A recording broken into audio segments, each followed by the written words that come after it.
Sitting in my room, controller in my hand, logged into Halo, playing with my clan. My KD's dropping like the tears down my face. Guess I just can't find my place. Feeling like a rookie, trying to aim true. But every shot I take misses by a few. My teammates yelling, man, you're bringing us down. I'm just a sad cowboy in this digital town. Late at night, when the stars fill the sky, I should be sleeping, but I'm playing Halo. Oh my, each defeat weighs heavy on my heart. I'm a lonesome cowboy, falling apart. Hello and welcome back to my channel Random Drop, and this week I really want to talk about Halo Infinite. Let's get into it. Hey everybody, before we get started, I just wanted to say if you enjoy our content and want to stay up to date with our videos, hit the subscribe button. It really helps the channel. Thanks. So on to the video. So a little bit of history about me and Halo. Halo 2 was probably one of the most defining games of my childhood. I remember going to my friend's house, bringing all of our Xboxes and doing LAN parties and just playing all weekend. Then eventually the friend's parent would get mad as the light bill got jacked up because of all the Xboxes and TVs were connecting at once and playing for 2 days straight. So we would eventually rotate to the next house till eventually it would happen again, and then again.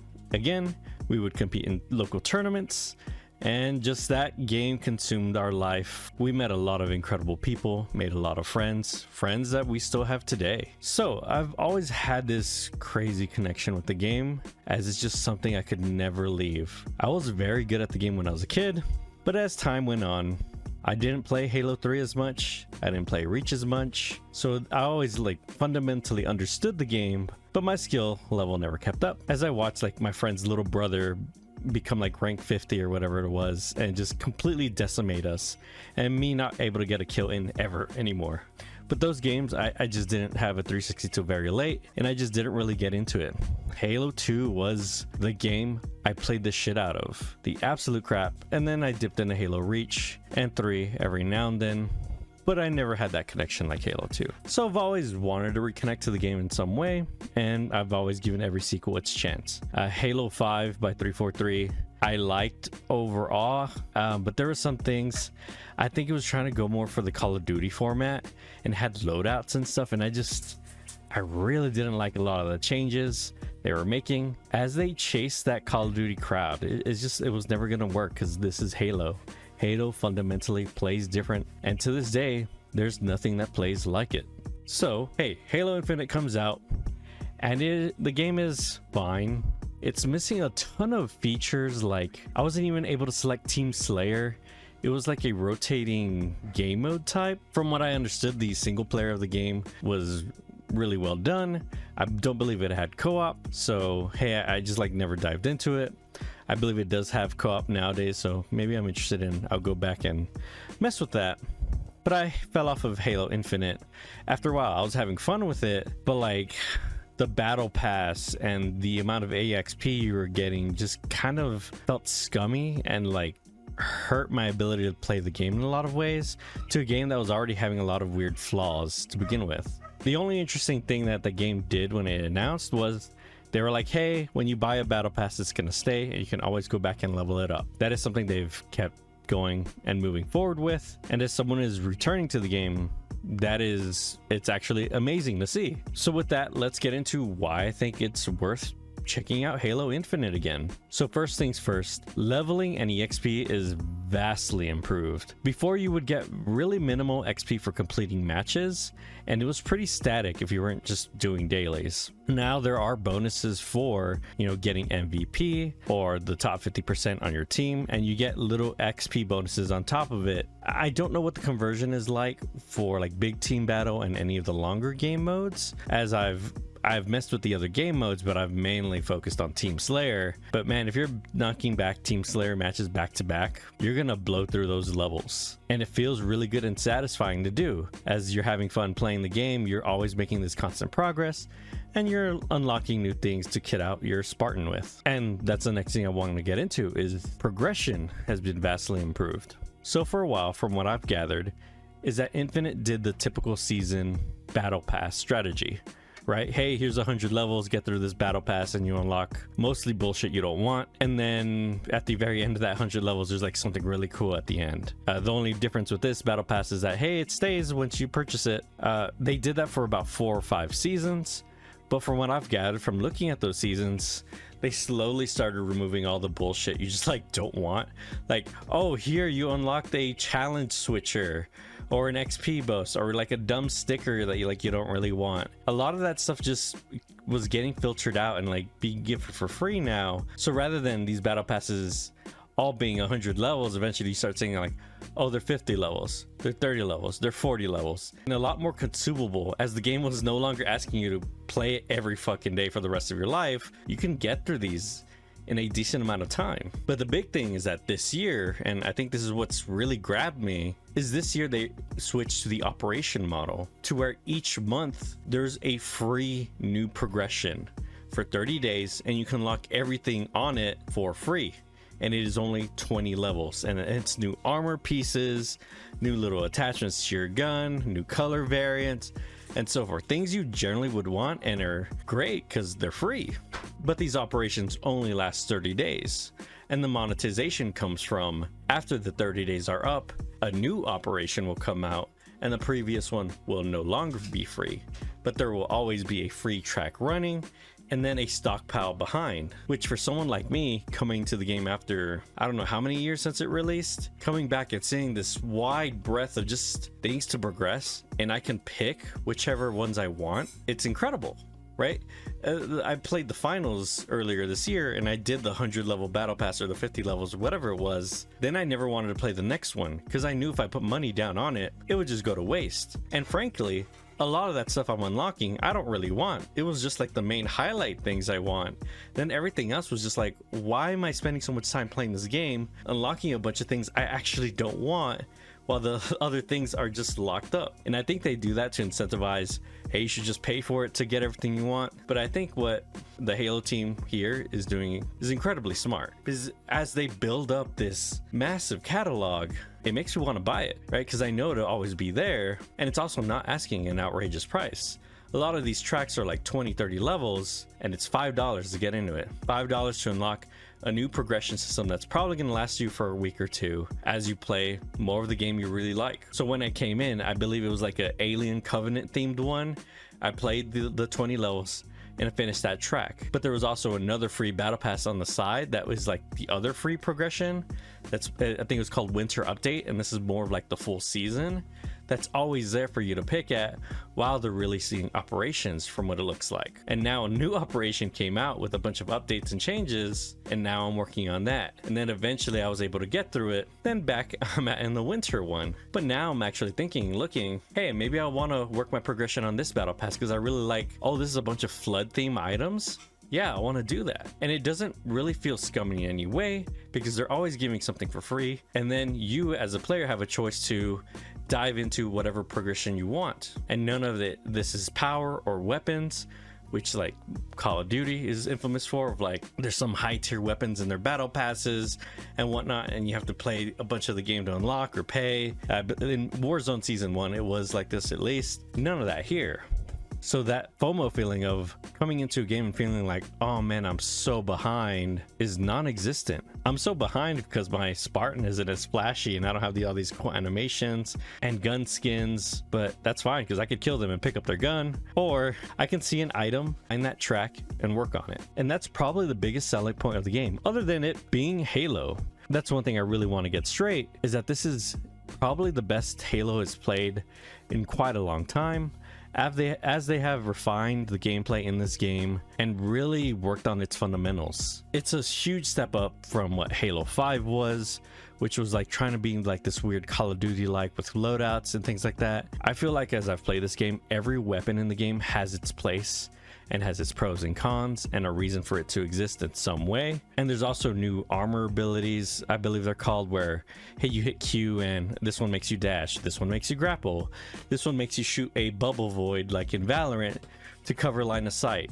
Those things are really cool as well. Some of them were in the original launch, but like specifically the bubble void one is such a smart idea to take away from Valorant and CSGO. It's just a smoke grenade, right? Because it just gives you so many options of escaping or fighting longer battles in Halo, which leads to more crazy plays and multi-kills and different clips that can just happen. Halo still feels so incredible when you get that no-scope headshot, when you throw the perfect grenade, when you outsmart someone by jumping over them and hitting them in the back as they were chasing you, as you bounce a grenade off the wall as they're chasing you. There's just so many in-depth plays in Halo, and with map knowledge and weapon knowledge and game knowledge, you can get incredibly good at it. And the people who are good are very good. And sometimes, man, you'll be playing Team Slayer and there's this motherfucker going 30-1, carrying his whole team while you're there barely scraping kills. I know I am at most average, if anything, but I'm still having a ton of fun with it. It's not like every player is a crazy killer. I believe there's still a good amount of matchmaking happening to where, hey, you can have a decent match or two. And then if you're looking for something more laid back, there's a variety of game modes in the game. As I said originally on launch, the game mode variety was super lax and non-specific from what I remember. There was literally, I could not pick Team Slayer as the thing I wanted to do. You would like pick team matchmaking and it would play all the other game modes, and yeah, sure, like I'll mess with other game modes, but man, sometimes I just want to go in and play Slayer. And that's my main focus, is that's how I play the game. But there's things like Big Team Battle where you can play 12v12 in giant maps with vehicles, tanks, tons of power weapons, battle rifles, all in these large scale maps where like this big conflict is happening and it's absolute uncontrolled chaos. But like a lot of fun stuff can happen, like getting 8 kills in a row or something like that, right? Which is a lot harder to pull off in something like Team Slayer. And it's not generally my favorite game mode. I do appreciate the variety, as you can go through this giant list of game modes and just be like, hey, there's even a PvE co-op mode, horde mode type of thing, which I haven't personally messed with yet, but there's like heroic and legendary versions of it. It's like, that's cool. Like that is just giving options for people to play with their friends and do something that isn't so toxic. Not that the like people playing the game are toxic. I'm toxic because I get really mad because I really suck at the game. And in addition to the variety of game modes, there's the variety of maps, which you'll see all sorts of bangers and classics. I've been playing a ton of Team Slayer, and yeah, you're gonna hit a lot of your like points, right? There's a ton of different maps you'll go through, but every now and then a new one will come in and be like, oh shit, I haven't played this one before. Or you play a different game mode and they specifically hold that map for a different game mode. And there's some I've read that are even like ones that are made by the community that eventually are put into the game and things like that, right? So the flow of the game and what maps you're playing is in constant flux and always being updated and looked at, and it just gives us a variety of like, man, I am not bored playing any of this stuff or feel like it's getting repetitive. As even in Team Slayer, sometimes you go in with BRs, sometimes you go with assault rifles only, and so forth, to where it changes a lot of like what the flow of the map is going to be like. Because if everyone has battle rifles, that completely changes how all conflicts on the map are. And one thing that got me to pay attention to Halo Infinite again was the custom game modes. As I was seeing clips of like weird ass game modes people were creating and weird ass maps. I think it's probably when that stuff was just released. And it's just like they were having like a ton of fun with it. I think I saw like a Toy Soldiers one where when you were like in like Andy's bedroom and you're playing a Halo match in it or something like that. It could be the wrong game, but it was something like that like really pulled my interest. I jumped into the custom game modes, and there was like a hot potato one I played for a little bit. I didn't really understand it in the moment, but there was a infection hot pursuit one where you're driving around in vehicles and trying to knock other people off of their vehicle and punching them so you could kill them, or knocking them off the map. And as you're racing around a big racetrack on warthogs and four-wheelers, right? It's just like a really fun thing. And I had like this smile on my face as I was playing it because it was just really fucking stupid. And it's like, yeah, sure, it's like kind of fun and dumb. Why not? And it looks like there's like other game modes people were playing. The list wasn't long. Maybe there's just a lull in it right now as everyone's just playing the main game.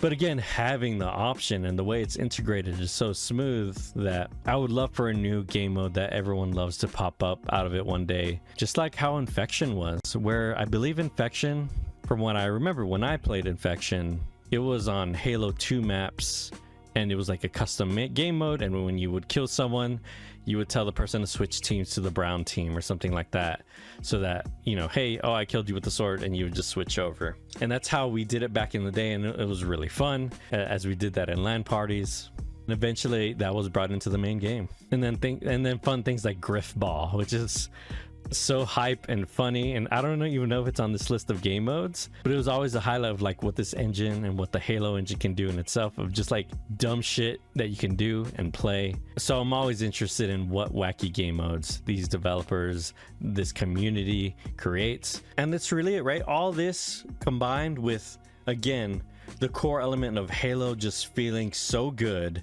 and then refining on it and working on it. This game is still fun to play. As bad as I am at it, there's just like those glimmers of like, oh my god, I'm the like best player in the world. I pulled that crazy shot off and killed 3 people in a row because I was so smart and I did this. Those occasional glimmers like keep me playing, because sometimes I'll be playing matches, man, and I'll be getting my face punched in, but something about it just keeps pulling me back in. And I'm having a load of fun. It's the game I like to play when nothing else is going on. I can watch something on the side and just chill out, play some Team Slayer, get some headshots, and hopefully go on a killing spree. But yeah, Halo Infinite is worth checking out. It is free to play and a load of fun.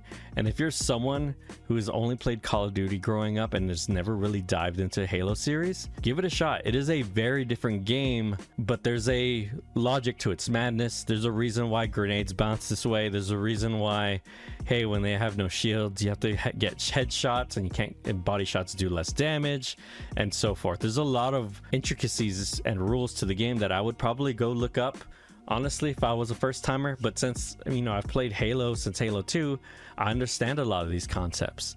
And I imagine someone coming from Apex or Fortnite or Call of Duty would just be like, what the fuck is this game? This weird ass game. Why is it so floaty when I jump and so forth? I get it, but there is nothing that plays like Halo, and there's nothing that feels like Halo when you're just on a fucking tear. This is Adria from my channel Random Drop, and I will see you on the next video. Peace.